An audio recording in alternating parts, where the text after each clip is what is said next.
শুরু হলো সব খবর। যমুনা টেলিভিশনের নিয়মিত আয়োজনে আপনাদের সবাইকে স্বাগত জানাচ্ছি। আমি শাওন দত্ত।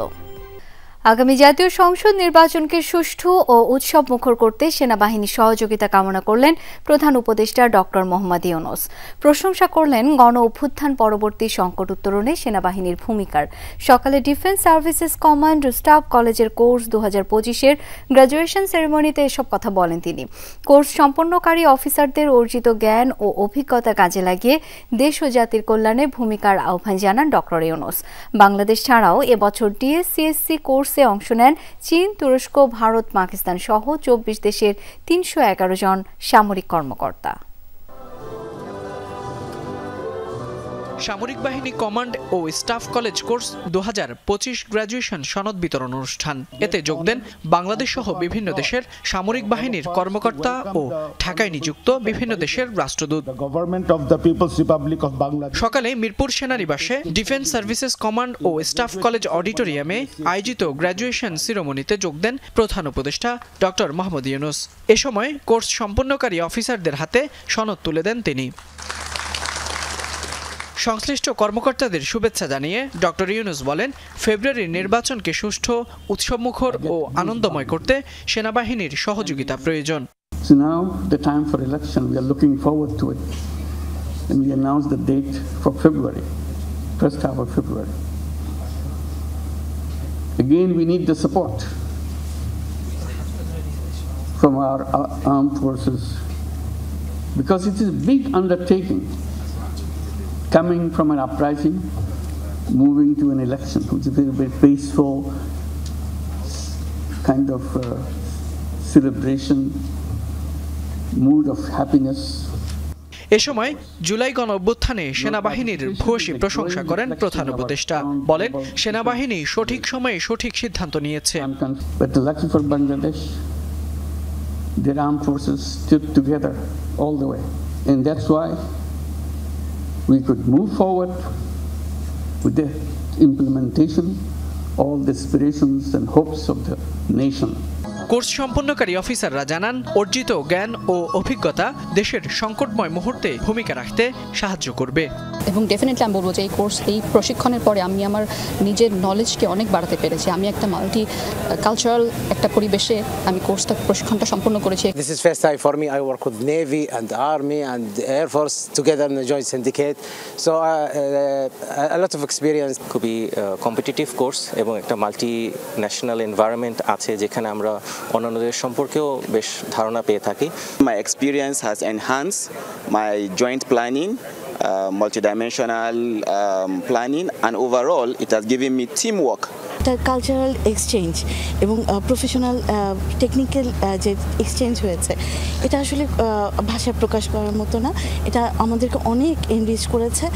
এবার সামরিক বাহিনী কমান্ড ও স্টাফ কলেজ থেকে চীন, তুরস্ক, ভারত, পাকিস্তান সহ বিশ্বের 24টি দেশের 58 অফিসার সহ মোট 311 জন গ্র্যাজুয়েশন সম্পন্ন করেছে। ফয়সাল মাহমুদ, যমুনা নিউজ, ঢাকা। ঐকমত্য কমিশনের উপর নির্ভরশীল হয়ে বসে থাকলে আদৌ নির্বাচন আয়োজন সম্ভব হতো কিনা তা নিয়ে সংশয় প্রকাশ করেছেন সিইসি এএমএম নাসির উদ্দিন। রাজনৈতিক দলগুলোর সাথে ইসির চতুর্থ দিনের সংলাপে সমাপনী বক্তব্যে এই মন্তব্য করেন তিনি। বলেন, আইন হওয়ার আগ পর্যন্ত গণভোট করা সম্ভব নয়। এ সময় রাজনৈতিক দলগুলো কমিশনকে একগুচ্ছ প্রস্তাবনা দেয়। বিএনপি, জামাত, এনসিপি সহ সব দলই আশ্বাস দেয় আচরণবিধি মেনে চলার। নির্বাচন সুষ্ঠু, শান্তিপূর্ণ ও গ্রহণযোগ্য করতে রাজনৈতিক দলগুলোর সাথে ইসির সংলাপ। চতুর্থ দিনের সংলাপে জামায়াতে ইসলামী, এনসিপি, গণসংহতি আন্দোলন, এনডিএম, লেবার পার্টি সহ 7টি দল অংশগ্রহণ করে। আচরণ বিধিমালা আরপিও নিয়ে বিস্তারিত আলোচনা ও প্রস্তাব দেয় দলগুলো। প্লাস্টিক, পিভিসি ব্যবহার করতে পারবো না, তাহলে কি হাতে লিখে করবো, মানে কাপড় দিয়ে করবো? এই টেকনোলজি কি আছে আমার নির্বাচনী এলাকায়? আপনারা একটু খোঁজ নিয়ে দেখবেন, গ্রামে কত জায়গায় স্ক্রিন প্রিন্টের ফ্যাক্টরি, এটা করতে কত সময় লাগবে? পুরো একটা নির্বাচন পার হয়ে যাবে। আদেশ বাস্তবায়ন এগুলো নিয়ে এক ধরনের সেটেলমেন্ট হয়ে যায়। তারপরের চ্যালেঞ্জ কিন্তু সবচেয়ে বড় পরিবেশ। যে দল করতে চায় তার প্রতিকে করবে, কিন্তু যদি জোট করে সেক্ষেত্রে তাকে তো আগেও ছিল, এটা ফ্যাসিবাদের সময় তারা এটাকে আটকায় নেয়। আচরণবিধি নিশ্চিত করার ক্ষেত্রে সিদ্ধান্তহীনতায় ভুগছে নির্বাচন কমিশন মন্তব্য করেন জামায়াতে ইসলামের প্রতিনিধি শিশির মনির। দলটির সেক্রেটারি জেনারেল বলেন, নির্বাচনী স্বচ্ছতা, নিরপেক্ষতা, লেভেল প্লেইং ফিল্ড নিশ্চিত না হলে ইসির কোনো চেষ্টাই সফল হবে না। এক্সিকিউটিভ লেভেলের সাথে যদি সমন্বয় যদি আপনাদের না হয় প্ল্যানিং অ্যান্ড থিঙ্কিং এ, তাহলে রিফ্লেকশন ওই যে চমৎকার উৎসমুখর ইলেকশন হবে না। এই জন্য সরিষার মধ্যে বুথ আছে কিনা খতিয়ে দেখা উচিত। একইভাবে মাঠ পর্যায়ে প্রশাসনে একই চিত্র আছে। হঠাৎ করে আবার এক সপ্তাহের মধ্যে অনেককে রদবদল করা হয়েছে। এটার পিছনে মনে হয় যেন কোনো একটা ডিজাইন করে একটা উদ্দেশ্যে এই কাজটা কোনো জায়গা থেকে হচ্ছে। নিরপেক্ষ এবং আস্থা রাখার মতো একটা উপায় হলো লটারির মাধ্যমে ট্রান্সফার করে দেওয়া। যারা চাইবে তারা হা বলবে, তো তাকে তো বুঝতে হবে স্বল্প শিক্ষিত কম শিক্ষিত ভোটারকে এই জুলাই সনদটা কে ম্যাচিউর করবে, কে লার্নেট করবে, এটা একটা প্রশ্ন। এই দায়িত্বটা তো নির্বাচন কমিশনের আছে। গণভোট কি প্রক্রিয়ায় হবে সুনির্দিষ্ট নীতিমালা দেওয়ার আহ্বান জানিয়েছে এনসিপি। দলটির মুখ্য সমন্বয়ক বলেন, জোটবদ্ধ নির্বাচনে দলীয় প্রতীক ব্যবহারের সিদ্ধান্ত কোনো দলের কথাই যেন পরিবর্তন না হয়। যদি তার ওটটা সংবিধানের কাছে হয়, কোনো রাজনৈতিক দলের কাছে না হয়, তাহলে আমরা 100% ইলেকশন কমিশনের যে কোঅপারেশন চাইবে সেগুলো আমরা দেব এবং ইলেকশন কমিশন যেভাবে হলে এই ইলেকশনকে দিক নির্দেশনা দিবে আমরাও সেভাবে মেনে চলার চেষ্টা করব। বিকেলে বিএনপি সহ 6টি দলের সাথে দ্বিতীয় পর্বের সংলাপ শুরু হয়। বিএনপির স্থায়ী কমিটির সদস্য ডক্টর মঈন খান বলেন, আচরণবিধি মেনেই নির্বাচন করবে বিএনপি, তবে অঙ্গীকারনামায় শাস্তির বিধান স্পষ্ট নয় বলে উল্লেখ করেন তিনি। দেশ একটা ক্রান্তিকাল অতিক্রম করছে। এই ক্রান্তিকালে কিন্তু আপনাদের ইলেকশন কমিশনের ভূমিকা অত্যন্ত গুরুত্বপূর্ণ। আপনারা একবার সাহস করে এই সিদ্ধান্তটা নেন, রিটার্নিং অফিসার আপনাদের নির্বাচন কমিশন থেকে থাকবে, অ্যাসিস্ট্যান্ট রিটার্নিং অফিসার আপনাদের নির্বাচন কমিশনে ডেডিকেটেড লোকেরা হবে, এবং দেখবেন যে এটা এখানে একটা এই একটা সিদ্ধান্তের মাধ্যমে বাংলাদেশের রাজনীতিতে গুণগত পরিবর্তন আসবে। আচরণ বিধিমালা মানার ক্ষেত্রে দলগুলো ইসির পর্যবেক্ষণে থাকবে। সবাই আচরণ বিধি মেনে চলবে প্রত্যাশা সিইসির। কমিশন একা নয়, আপনারা সবাই কিন্তু জাতির কাছে ওয়াদাবদ্ধ একটা সুন্দর ক্রেডিবল গ্রহণযোগ্য নির্বাচন নিশ্চিত করার জন্য আপনারাও ওয়াদাবদ্ধ। আমি কাউকে শুনি নাই যে আমরা একটা গ্রহণযোগ্য নির্বাচন চাই না, এমন কোনো বক্তব্য কোনো রাজনৈতিক দল দেয় না। কমিশনের মতে রাজনৈতিক দলগুলো সদিচ্ছা না থাকলে আইন শৃঙ্খলা রক্ষাকারী বাহিনীও পরিবেশ সুষ্ঠু রাখতে পারবে না। লাভলি বিথি, যমুনা নিউজ, ঢাকা। মানবতা বিরোধী অপরাধে শেখ হাসিনার রায়ের গুরুত্ব কমিয়ে দিয়ে ভিন্ন দিকে দৃষ্টি ফিরিয়ে নিতে একটি মহল সচেতনভাবে অপচেষ্টা করছে। 24-এর গণ অভ্যুত্থানে বিএনপি বইয়ের মোড়ক উন্মোচন অনুষ্ঠানে এই মন্তব্য করেন বিএনপি মহাসচিব মির্জা ফখরুল ইসলাম আলমগীর। বলেন, কেউ যদি এককভাবে সংস্কারের কৃতিত্ব দাবি করেন সেটা শুধুই সংকীর্ণ মানসিকতা। রাজধানীর একটি হোটেলে 24-এর গণ অভ্যুত্থানে বিএনপি শীর্ষক বইয়ের মোড়ক উন্মোচন ও ডকুমেন্টারি প্রদর্শনী অনুষ্ঠান। এতে যোগ দেন দলটির মহাসচিব, স্থায়ী কমিটির সদস্য সহ যুগপথ আন্দোলনের সঙ্গী রাজনৈতিক দলের নেতারা। আলোচনায় বিএনপি নেতারা বলেন, দেশ কঠিন সময় পার করছে। এই পরিস্থিতি থেকে উত্তরণে দলকে ঐক্যবদ্ধ থাকতে হবে। সেই সাথে আসন্ন নির্বাচনের চ্যালেঞ্জ মোকাবেলা করে সুশাসন প্রতিষ্ঠায় গুরুত্ব দেন নেতারা। আমরা কিন্তু এখনো কঠিন সময় দাঁড়িয়ে আছি, যে দাঁড়ানোটা হলো আমাদের মানুষের সত্যিকারের একটা দেশের সুশাসন প্রতিষ্ঠা করা, যা কিনা আমাদের আগামী নির্বাচনের মধ্য দিয়ে আমরা যেটা সম্ভব করতে পারি। এই সংগ্রাম কিন্তু চলবে ভবিষ্যতে। কাজেই আমরা খুব বেশি এটা নিয়ে আশাহত হওয়া অথবা দুশ্চিন্তাগ্রস্ত হবার কোনো কারণ নেই। অনুষ্ঠানে বিএনপি মহাসচিব বলেন, মানবতা বিরোধী অপরাধের রায়ের গুরুত্ব ভিন্ন খাতে নিতে সচেষ্ট একটি মহল। সংস্কার নিয়ে বিএনপিকে ভিন্নভাবে চিত্রায়নের চেষ্টা মেনে নেওয়া হবে না। ফ্যাসিস্ট হাসিনার মানবতা বিরোধী অপরাধের জন্য রায় দেওয়া হচ্ছে কোর্টে, অন্যদিকে দেখি একটা মব ভায়োলেন্স চলছে। এটা কিসের আলামত আমি জানি না।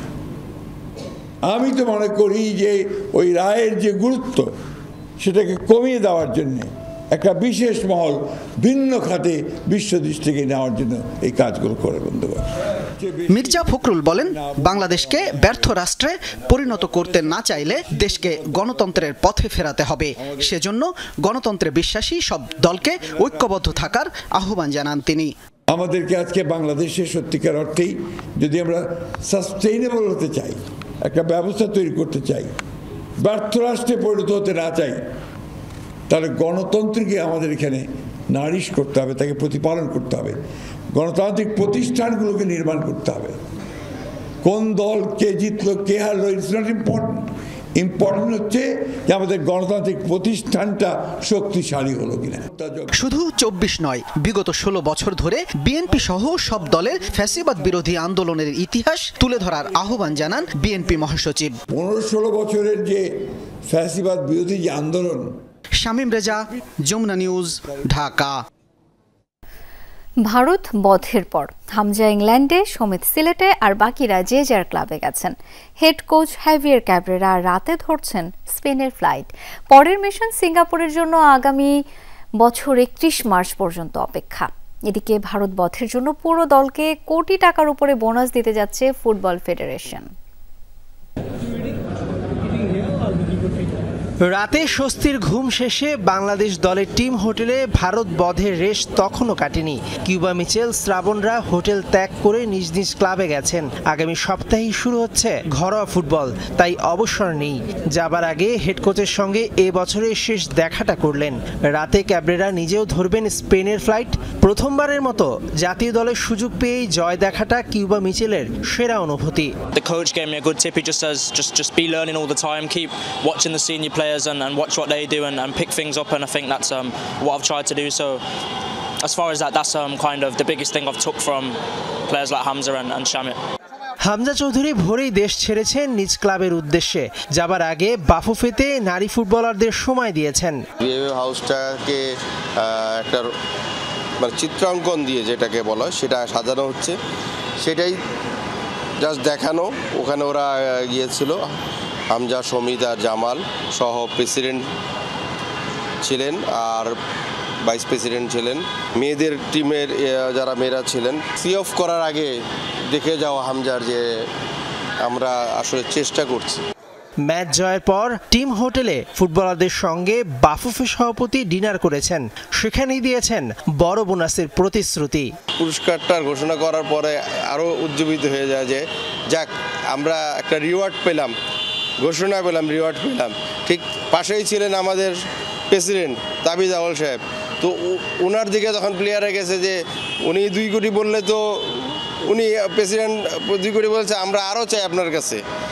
তো যাই হোক, উনি আমাদেরকে নিরাশ করে নাই। উনি প্লেয়ারদেরকে বলেছেন যে যেহেতু উনি একটা বোর্ড মেম্বার সবাইকে নিয়ে আছেন, একটা বডিতে আছেন, উনি বললো আমি এটা বোর্ডে আলোচনা করে একটা অনুষ্ঠানের মাধ্যমে এইটা আমি জানাবো।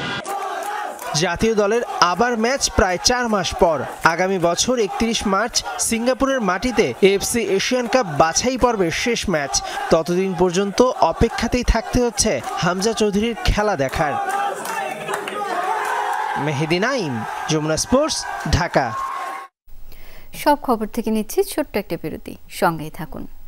24-এর গণ অভ্যুত্থানের হত্যা ও নির্যাতনের বিচার এবং জাতিসংঘ মানবাধিকার কমিশনের রিপোর্টকে ঐতিহাসিক রিপোর্ট হিসেবে ঘোষণা দিয়ে পূর্ণাঙ্গ রায় প্রকাশ করেছে হাইকোর্ট। এর আগে গত 21 আগস্ট 2024 সালের জুলাই আগস্টে ছাত্র জনতার গণ অভ্যুত্থান চলাকালে মানবাধিকার লঙ্ঘন সংক্রান্ত জাতিসংঘের মানবাধিকার কার্যালয়ের তথ্যানুসন্ধান প্রতিবেদনকে ঐতিহাসিক দলিল হিসেবে ঘোষণার রায় দেয় হাইকোর্ট। সুপ্রিম কোর্টের আইনজীবী মোহাম্মদ তানভীর আহমেদের করা রিটের রুল শুনানি শেষে বিচারপতি ফাহমিদা কাদের ও বিচারপতি সৈয়দ জাহেদ মনসুরের সমন্বয়ে গঠিত একটি হাইকোর্ট বেঞ্চ এই রায় দেয়। সেই সঙ্গে রায়ে ওই প্রতিবেদনকে জুলাই বিপ্লব 2024 হিসেবে গেজেট প্রকাশের পাশাপাশি জাতীয় আর্কাইভ ও সংশ্লিষ্ট সরকারি পাবলিক লাইব্রেরি সহ রাষ্ট্রীয় সংরক্ষণাগারের সংরক্ষণ, সরকারি ওয়েবসাইটে প্রকাশ করে জনগণের সচেতনতা, একাডেমিক গবেষণা এবং আইনি প্রয়োজনে সহজলভ্য করতে নির্দেশ দেওয়া হয়। আইন মন্ত্রণালয়কে আগামী 3 মাসের মধ্যে এই বিষয়ে অগ্রগতি প্রতিবেদন হাইকোর্টে জমা দিতে বলা হয়েছে।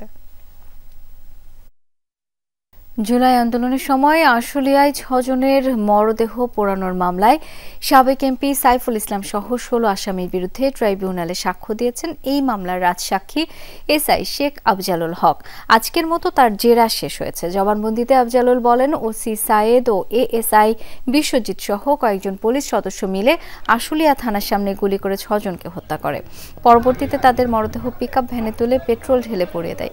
এ বিষয়ে প্রসিকিউটর মিজানুল ইসলাম বলেন, দ্রুতই আশুলিয়ায় লাশ পোড়ানো মামলার সাক্ষ্য গ্রহণ শেষ হবে। এই মামলার 16 আসামির মধ্যে গ্রেপ্তার আছেন 8 জন। সকালে তাদের হাজির করা হয় ট্রাইব্যুনালে। এদিকে জানখারপুলে 6 জনকে হত্যা মামলায় ডিএমপি সাবেক কমিশনার হাবিবুর রহমান সহ 8 জনের বিরুদ্ধে জবানবন্দি দিয়েছেন মামলার তদন্তকারী কর্মকর্তা মনিরুল ইসলাম।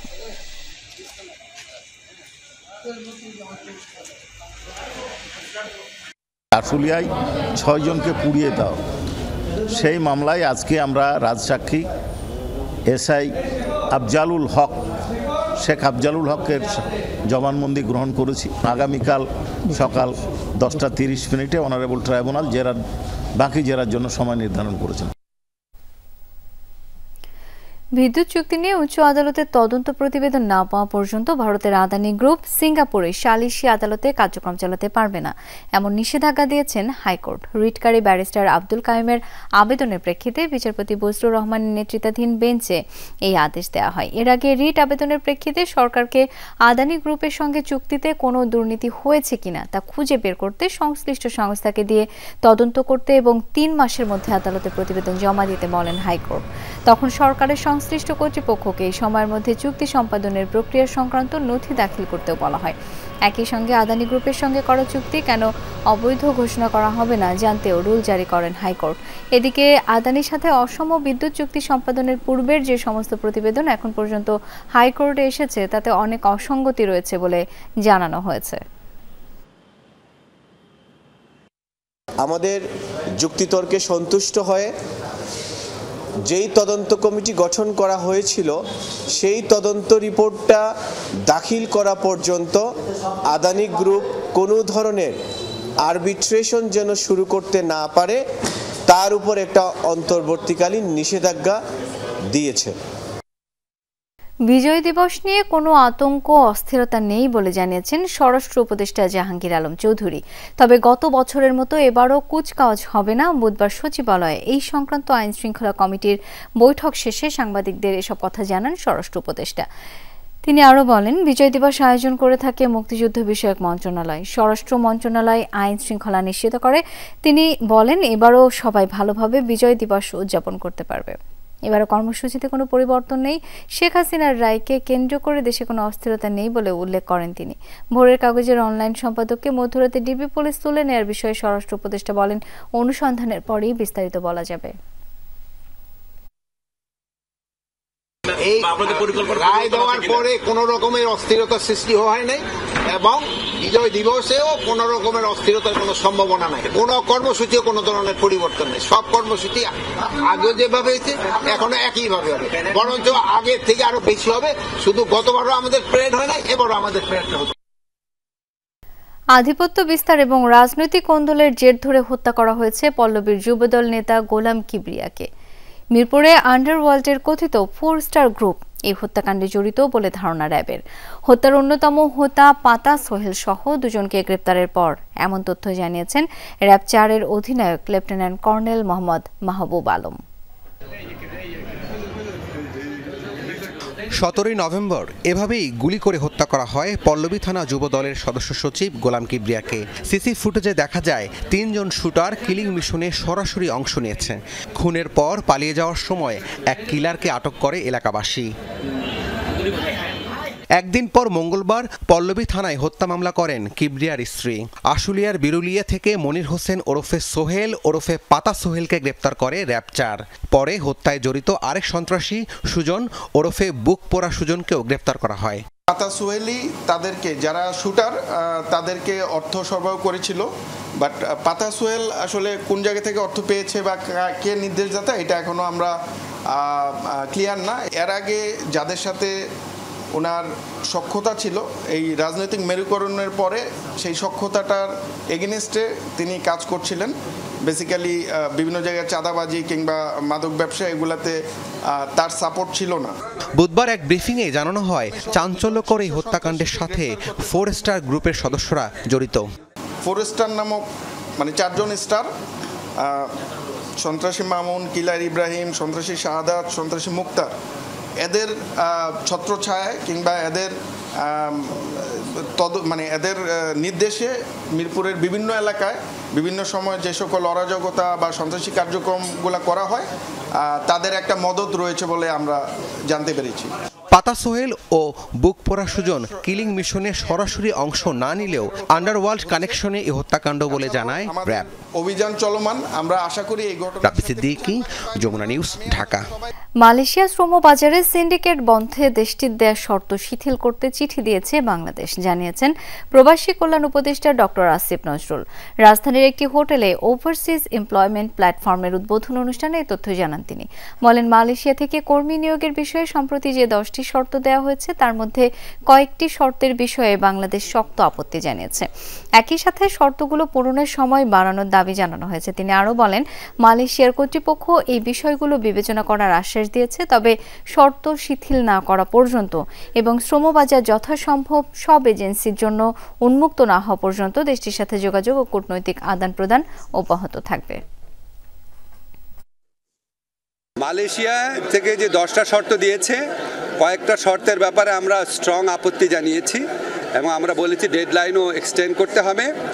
আমরা রিক্রুটিং এজেন্সির সাথে কথা বলে এই শর্তগুলোর কথা জানিয়েছি যে এগুলি মিট আপ করা সম্ভব না এবং এগুলি মিট আপ করতে গেলে এখানে সিন্ডিকেট হবে, আবার অল্প কয়েকটা বড় শুধুমাত্র রিক্রুটিং এজেন্ট সুযোগ পাবে। আমরা সেটা চাই না, আমরা চাই সুযোগ যতদূর সম্ভব অবারিত যেন করা হয়। নতুন নীতিমালার কারণে আইপিও ছাড়তে নিরুৎসাহিত হচ্ছে উদ্যোক্তা প্রতিষ্ঠান।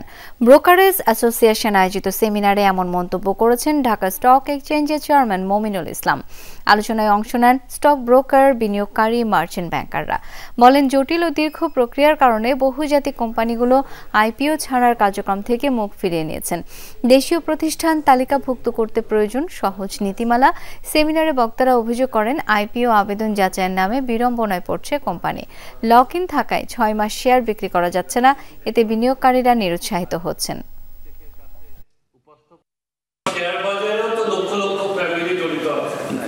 এবং তারা তো যে অডিটেড ফাইন্যান্সিয়াল স্টেটমেন্টের উপরে আস্থা রেখে বিনিয়োগ করেছিল, সেই অডিটেড ফাইন্যান্সিয়াল রাইট ছিল এবং আইপিওর ক্ষেত্রে সামনে যাতে বড় ধরনের যে জালিয়াতি না হতে পারে।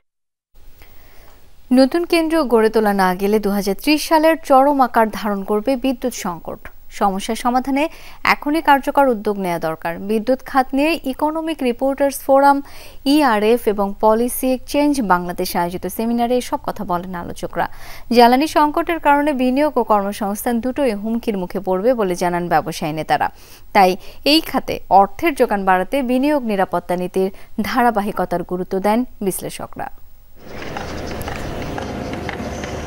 প্রতি বছর বিদ্যুতের চাহিদা বাড়ছে 6% হারে। এটি অব্যাহত থাকলে 2030 সালে উৎপাদনের সক্ষমতাকে ছাড়িয়ে যাবে চাহিদা। আর 2040 সালে 35,500 মেগাওয়াট চাহিদার বিপরীতে উৎপাদন নেমে আসবে 21,000 মেগাওয়াটে। ঘাটতি বেড়ে দাঁড়াবে 14,500 মেগাওয়াটে। সেমিনারে এসব তথ্য তুলে ধরে আলোচকরা বলেন, সমস্যা সমাধানে এখনই উদ্যোগ নিতে হবে, না হলে বিদ্যুৎ নিয়ে চরম সংকটে পড়তে হবে বলেও সতর্ক করেন তারা। আলোচনায় অংশ নিয়ে শিল্প মালিকরা বলেন, জ্বালানি সংকটে সক্ষমতা হারাচ্ছে রপ্তানি খাত। We need uninterrupted supply of electricity and energy. পোশাক শিল্পে নিরবিচ্ছিন্ন বিদ্যুৎ ও জ্বালানি দরকার, কিন্তু এ খাতে গ্যাস সরবরাহ তলানিতে নেমেছে। জ্বালানি সংকটে প্রতিযোগিতায় পিছিয়ে পড়েছে দেশের রফতানি শিল্প। বিকল্প জ্বালানি হিসেবে সোলার প্যানেল ব্যবহারে উৎসাহিত করা হচ্ছে, কিন্তু উচ্চ আমদানি শুল্কের কারণে তাও সম্ভব হচ্ছে না।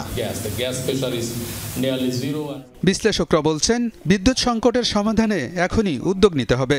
নতুন বিদ্যুৎ কেন্দ্র গড়ে তোলার পাশাপাশি জ্বালানি নিরাপত্তা নিশ্চিত করতে হবে। এ খাতে বিনিয়োগের জন্য নীতিমালার আধুনিকায়ন দরকার বলে বলেও মনে করেন তারা।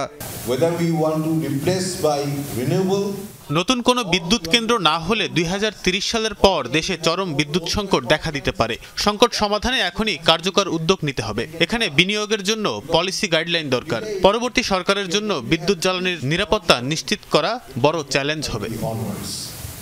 অনুষ্ঠানে এফবিসিসিআইয়ের সাবেক সভাপতি আব্দুল আওয়াল মিন্টু বলেন, জ্বালানি খাতে বিনিয়োগ বাড়াতে হবে, এর কোনো বিকল্প নেই, কারণ এটি বিনিয়োগ, প্রতিযোগিতা এবং জীবনের সাথে সম্পর্কিত। বিদ্যুৎ ও জ্বালানি সংকটে বিনিয়োগ ও কর্মসংস্থান হুমকির মুখে পড়বে, তাই সংকটের সমাধানে সর্বোচ্চ গুরুত্ব দিতে হবে। এ খাতের উন্নয়নে বিনিয়োগ বৃদ্ধির পাশাপাশি সঠিক পরিকল্পনা নিতে হবে। আগামীতে যারা দেশ পরিচালনা করবে তারা বিনিয়োগ বাড়াতে নানামুখী উদ্যোগ নেবে বলেও আশা আলোচকদের। আলমগীর হোসেন, যমুনা নিউজ, ঢাকা। চলমান ক্রান্তিকালীন সময়ে দেশবাসীর সুষ্ঠু অংশগ্রহণমূলক ও মর্যাদাপূর্ণ নির্বাচন চাই, তবে তা নিয়ে জনগণের মাঝে শঙ্কা রয়েছে। বরিশালে এমনটা বলেছেন সিপিডি সম্মানীয় ফেলো ডক্টর দেবপ্রিয় ভট্টাচার্য। সকালে এইচডিজি বাস্তবায়নে নাগরিক প্ল্যাটফর্মের আয়োজনে প্রাক নির্বাচনী উদ্যোগ শীর্ষক আঞ্চলিক পরামর্শ সভায় অংশ নেন তিনি। পরে সাংবাদিকদের প্রশ্নের জবাবে বলেন, সংস্কার নিয়ে প্রথম পর্যায়ে প্রধান উপদেষ্টার উৎসাহ থাকলেও পরে উপদেষ্টা মণ্ডলী এবং আমলাদের নিরুৎসাহী দেখা গেছে, তাই অসম্পূর্ণ সংস্কারগুলো নির্বাচনী ইশতেহারে অন্তর্ভুক্ত করতে হবে। সংস্কার দিয়েই ভাঙতে হবে লুটপাট তন্ত্রকে। নির্বাচনী দলগুলো যে ইশতেহার দেবে তাতে জনগণের কথাগুলো থাকতে হবে। নাগরিক ইশতেহারে কি কি বিষয় আনা যায় সে বিষয়ে পরামর্শ নেওয়া হয় সভায়। বরিশালের রাজনৈতিক, সামাজিক, সাংস্কৃতিক সংগঠনের প্রতিনিধি সহ বিভিন্ন শ্রেণী পেশার মানুষ এতে অংশ নেন। সামগ্রিকভাবে একটি ক্রান্তিকালীন সময়ে সকলেই একটি সুষ্ঠু, অংশগ্রহণমূলক এবং ন্যায্যতা ভিত্তিক একটি নির্বাচনের দিকে তাকিয়ে আছে, কিন্তু তার জন্য তাদের শঙ্কা এখনো রয়েছে। সেগুলোকে দূর করা বড় দায়িত্ব সরকার, নির্বাচন কমিশনের। ভারতের শিলিগুড়ি অংশে চিকেন নেকে অতিরিক্ত বিএসএফ এর উপস্থিতি নিয়ে নানা গুজব ছড়ানো হয়েছে সামাজিক যোগাযোগ মাধ্যমে। সেসব গুজবে ছিল দেশের একটি অংশ দখলের কথা। তারপর অনলাইনে শুরু হয় উত্তেজনা। এই নিয়ে মুখ খুলেছে লালমনিরহাট বিজিবি। আইন শৃঙ্খলা বাহিনীর কর্তা ব্যক্তিরা বলছেন, এমন গুজবের পরও সীমান্তে কোনো উত্তেজনার ঘটনা ঘটেনি, স্বাভাবিকভাবেই চলছে স্থানীয়দের জীবন। একটি বেনামি ইউটিউব চ্যানেল, সেই চ্যানেলের খবরে অনলাইনে ছড়িয়ে পড়ে উত্তেজনা। ভারত নাকি দখলে নিয়েছে লালমনিরহাটের চিকেন নেক এলাকার ৬২ কিলোমিটার অংশ। এমন গুজবের ভিডিও দেখেছে অন্তত ৯১,০০০ মানুষ। তা থেকে তৈরি হয়েছে আরও অনেক ভিডিও। কিন্তু ঘটনা আসলে কি? চীনের আধিপত্য নিয়ে শঙ্কিত ভারত আগে থেকে শিলিগুড়ির কাছাকাছি চিকেন নেক অংশে বাড়াচ্ছিল তাদের সক্ষমতা। ৫ আগস্টের পর সামরিক ছাউনি তৈরিকে কেন্দ্র করে তৈরির চেষ্টা চলে উত্তেজনা। সেসব উত্তেজনার একটি ছিল এই ভিডিও। স্থানীয়রা বলছেন, শেখ হাসিনা পতনের পর এমন গুজব ভেসে এসেছে বারবার। ৫ আগস্টের পর শুনতেছি অনেক কিছু গুজব। আমাদের এদিকে এটা কোনো সমস্যা নাই, কেউ দখল করে নাই, কোনো কিছু করে নাই। ২৬ নম্বর প্লেয়ার আসলো, ওই প্লেয়ারে আছে। আমরা কেমন করি বাংলাদেশ আমার দখল করে? বর্ডারে কোনো এখনো ঝাইঝামেলা হয় নাই। আমরা দেখতেছি যে বর্ডারে আমাদের সুস্থভাবে চলাফেরা চলতেছে। লালমনিরহাট সীমান্ত ঘেঁষা অংশে গিয়ে দেখা মিলেছে চিরাচরিত জীবনের। সোশ্যাল মিডিয়ার কোনো উত্তেজনা ছোঁয়নি স্থানীয়দের স্বাভাবিক জীবনকে। প্রতিদিনের মতোই মাঠে ধান কাটছেন কৃষক, খেলায় মগ্ন শিশুরা, প্রাত্যহিক কাজকর্ম করছেন স্থানীয়রা। সামনে নির্বাচন, এটা দেশকে অস্থিতিশীল করার জন্য যে এই ধরনের একটা গুজব বা ইন্ডিয়ালা ছড়াবে। ভারতে ওদিক থাকে, আমি তো এদিক থাকি। ভারতলা ঘর জমি দখল করে নাই। বিজিবির টহল আর নজরদারিতে সীমান্তে নিরাপদেই আছেন এমনটি বলছেন স্থানীয়রা। সীমান্তে তেমন উত্তেজনা নেই বলেও দাবি তাদের। বিজিবি সবসময় আমাদের পাহারা দেয়, বিজিবি সবসময় বর্ডার দেখি আমরা। ভারতের বিএসএফ আছে পাশে, আমার বাংলাদেশের বিজিবি পাশে টহল করতেছে সবসময়, এখানে কোনো ঝামেলাই নাই। গুজব ঠেকাতে জনপ্রতিনিধিদের সঙ্গে নিয়মিত বৈঠক করেছে বিজেপি। আড্ডার সমাবেশে মানুষকে বোঝানো হচ্ছে ভার্চুয়াল অপপ্রচারে কান না দিতে। আমরা যারা জনপ্রতিনিধি আছি, বিশাল জনগোষ্ঠী আছে, আমরা আমাদের সীমান্তকে অক্ষুণ্ণ রাখার জন্য আমরা সর্বোচ্চ চেষ্টা অব্যাহত রাখি। দিগুড়ি ক্যাম্প, দুর্গাপুর ক্যাম্প, বড়ঘাট সহ আমরা মাসে 2 দিনের করে মত বিনিময় সভা করি। সীমান্ত এলাকা আগের মতোই সুরক্ষিত রয়েছে বলে জানায় বিজিবি। এই ধরনের অপপ্রচারে সীমান্তে অস্থিরতা তৈরির কোনো কারণ নেই বলছেন তারা। সামাজিক যোগাযোগ মাধ্যমে সম্প্রতি নিউজটা খুব ভাইরাল হয়েছে এবং সম্প্রতি সেটা আমাদের দৃষ্টিগোচর হয়েছে। আমরা পেশাদারিত্বের সাথে দুই বাহিনী নিজেদের মধ্যে ভালো সম্পর্ক বজায় রেখে কাজটা করি। এটা সীমান্তে একটা চলমান প্রক্রিয়া, বাট আপাতত বলতে পারি যে এই চলমান প্রক্রিয়াটা কোনো অস্বাভাবিক কোনো বিষয় না। শরীফ ফারুকি, যমুনা নিউজ। উত্তরায় শান্ত নামে 16 বছরের এক কিশোরকে গলা কেটে হত্যা করে অটোরিকশা ছিনতাইয়ের ঘটনায় 4 জনকে গ্রেপ্তার করেছে তুরাগ থানা পুলিশ। হত্যাকাণ্ডে ব্যবহৃত ছুরি, বিশেষ কায়দায় তৈরি নাইলনের রশি ও ভুক্তভোগীর অটোরিকশাটি উদ্ধার করা হয়েছে। ডিএমপি মিডিয়া সেন্টারে এক ব্রিফিংয়ে এসব তথ্য জানান পুলিশের উত্তরা বিভাগের উপ পুলিশ কমিশনার মোহাম্মদ মহিদুল ইসলাম।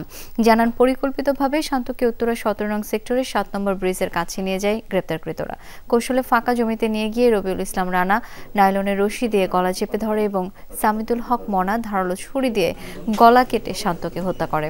পরে হযরত আলীর সহায়তায় নেত্রকোনা দুর্গাপুরের নয়ন মিয়ার কাছে 50,000 টাকায় বিক্রি করে। পুলিশের ধারাবাহিক অভিযানে ক্রেতাকেও গ্রেপ্তার করে উদ্ধার করা হয় অটোরিকশাটি। দ্রুততম সময়ের মধ্যে আমরা এই মামলা এরকম একটা ক্লুলেস এবং চাঞ্চল্যকর মামলার আমরা রহস্য উদ্ঘাটন করতে পেরেছি। এই ঘটনায় ওই শান্তকে তাদের জন্য, তাদের দাফনের জন্য, শান্তর বাড়ি হচ্ছে ব্রাহ্মণবাড়িয়া জেলা, সেখানে নিয়ে যাওয়া হয়েছে। এজন্য আমাদের এই মামলা রুজুর কাজটি চলমান রয়েছে। জাতীয় দলের জার্সিতে 4 ম্যাচ খেললেও এখনো নিজ গ্রাম শ্রীমঙ্গলে যেতে পারেনি সমিত সোম। অবশেষে ভারত বধের পর গেলেন। বাংলাদেশের পোস্টার বয়কে পেয়ে আনন্দে আত্মহারা শ্রীমঙ্গলবাসী ও সমিতের পরিবার। ফাহমিদুল জায়ান কিউবাদের মতো নবীনদের প্রজন্ম আরও শক্তিশালী দল গড়তে পারে বলে জানিয়েছেন সমিত। জাতীয় দলের জার্সিতে সমিত খেলছেন 5 মাস ধরে, কিন্তু কখনো যাওয়া হয়নি শ্রীমঙ্গলে। অবশেষে ঘরের ছেলে ফিরল ঘরে, ঢাকা থেকে সোজা বিমান ধরে। সমিতের আগমনে যেন উৎসবে পরিণত হলো সোমবারই। ফুল আর আনন্দে ভরে উঠল সেই বাড়ির আঙিনা। প্রণাম করে বাড়িতে প্রবেশ করলেন বাংলাদেশের পোস্টার বয়। ভারত বধের রেশ তখনও যেন কাটেনি। জাস্ট মনে আছে এখানে বেরফুট দিয়ে বাইরে গিয়ে ক্রিকেট খেলতাম, তাহলে আমরা জাস্ট হাঁটতাম বাজারে, তাহলে ওইদিকে, but mostly just young age, just playing with my cousins, playing pick up cricket games, playing pick up football games. আর ওইটা আমার মেমোরিটা খুব ভালো লাগে। আর এখানে আমার খুব ভালো লাগে বিকজ এখানে একটু কোয়াইট, অনেক সেরিন লাগে। সো আমার খুব ভালো লাগে শ্রীমঙ্গলে আসতে। 10 জন সিঙ্গাপুরের বিপক্ষে ম্যাচে অভিষেক, এরপর খেলেছেন 4 ম্যাচ। হামজার মতো এতটা লাইমলাইট না পেলেও দলের সবচেয়ে বুদ্ধিদীপ্ত ফুটবলারদের একজন। সমিতের স্বপ্নটা বড়। আমাদের অনেক কম বয়সের খেলোয়াড় আছে যে আমাদের ফিউচারের জন্য অনেক ভালো হবে। হামজা, আমি, জামাল ভাই, আমরা তো একটু মানে আস্তে আস্তে বয়স্ক হয়ে যাচ্ছি। So now it's time for the next generation উঠতে আর ফুটবলটা আরো প্রগ্রেস করতে। জুন থেকে 2 বার বাংলাদেশে এলেও গ্রামে যেতে পারেননি। এবার তার আগমনে খুশি সমিতের চাচা, ফুপু, খালা সকলে। যে সমিত যে কালকে জিতছে, মানে আমরা সহ সারা দেশের মানুষ তো খুব খুশি। আরো প্রত্যাশা তার কাছে আগামীতে যেন আরো ভালো করে। ফার্স্ট ইন্টারন্যাশনাল গোলটা দিল, ছবিটি আমি পোস্টার করাইছি। বুধবার একদিনের সফর শেষে বৃহস্পতিবারই ঢাকা হয়ে কানাডার উদ্দেশ্যে পাড়ি জমাবেন সমিত সোম। মেহেদি নাইম, যমুনা স্পোর্টস। চট্টগ্রাম বন্দরের নিউ মোরিং কন্টেইনার টার্মিনাল বিদেশি কোম্পানিকে হস্তান্তরের বৈধতা প্রশ্নে রুল শুনানি শুরু হয়েছে হাইকোর্টে। শুনানিতে আইনজীবীরা বলেন, আদালতের নির্দেশ অমান্য করে চট্টগ্রাম বন্দরের নিউ মোরিং কন্টেইনার টার্মিনাল বিদেশি কোম্পানির হাতে ছেড়ে দেওয়ার প্রক্রিয়া এগিয়ে নিচ্ছে সরকার। বুধবার হাইকোর্টে রুল শুনানি করেন ব্যারিস্টার আহসানুল করিম ও ব্যারিস্টার মাহবুবউদ্দিন খোকন। চট্টগ্রাম বন্দর বিদেশিদের হাতে দেয়া দেশের নিরাপত্তা নিয়ে আরও চিন্তা বাড়বে বলেও জানান রিটকারী আইনজীবীরা। চট্টগ্রাম বন্দরের নিউ মোরিং কন্টেইনার টার্মিনাল ইনসিটি বিদেশি কোম্পানির হাতে ছেড়ে দেওয়ার প্রক্রিয়া এগিয়ে নিচ্ছে সরকার। আগামী ডিসেম্বরে সংযুক্ত আরব আমিরাতের কোম্পানি ডিপি ওয়ার্ল্ডের সঙ্গে চুক্তির জন্য এই কাজ এগিয়ে নেওয়া হচ্ছে। গত 16 নভেম্বর রবিবার বন্দর কর্তৃপক্ষ নিউ মোরিং কন্টেইনার টার্মিনাল বিদেশি কোম্পানিকে হস্তান্তরের জন্য দরপত্র মূল্যায়ন কমিটি গঠন করেছে। কমিটিটি অনুমোদনের জন্য ইতিমধ্যে নৌ পরিবহন মন্ত্রণালয়ে পাঠানো হয়েছে। Submarine cable station, navy headquarters, airbase এবং অয়েল রিফাইনারি, এয়ারপোর্ট, এই পোর্টের কাছাকাছি প্রতিশ্রুতি ইতিপূর্বে থাকা সত্ত্বেও যে সরকার দ্রুতগতিতে আগাচ্ছে সেটার জন্য কোর্ট অসন্তোষ প্রকাশ করেছেন। Chittagong port this not a Chittagong port, শুধু পোর্ট না, এটা আমাদের জাতীয় নিরাপত্তার প্রশ্ন আছে। অন্তর্বর্তী সরকারের কাজ হলো যে সাময়িক কিছু কাজ করা। অনুষ্ঠিত হলো যমুনা এসি বিজনেস সামিট 2025। সকালে রাজধানীর একটি 5 তারকা হোটেলে অনুষ্ঠিত হয় এই সামিট। সেখানে সারা দেশের বিজনেস পার্টনাররা ছাড়াও উপস্থিত ছিলেন যমুনা ইলেকট্রনিক্স এবং অটোমোবাইলসের মার্কেটিং ডিরেক্টর, সেলস ডিরেক্টর সহ ঊর্ধ্বতন কর্মকর্তারা। বাজারে যমুনা এসির ক্রমবর্ধমান চাহিদার কথা মাথায় রেখে ডিলারদের সাথে সম্পর্ক উন্নয়ন এবং কর্মপরিকল্পনা নিয়ে আলোচনা করেন কর্মকর্তারা। এছাড়া এই অনুষ্ঠানে লঞ্চ করা হয় বাংলাদেশের প্রথম এআই ফিচার্ড মোশন সেন্সর টেকনোলজির এসি। বক্তারা বলেন, 3টি বিশেষ ফিচার সম্পন্ন এই এসিতে প্রতিফলিত হয়েছে যমুনার উদ্বোধনী সক্ষমতার গুণগত মানে, তাই প্রতিনিয়ত আরও শক্তিশালী হচ্ছে যমুনার এসব পণ্য। এই ছিল আজকে সব খবরের আয়োজনে। এতক্ষণ সাথে থাকার জন্য ধন্যবাদ সবাইকে।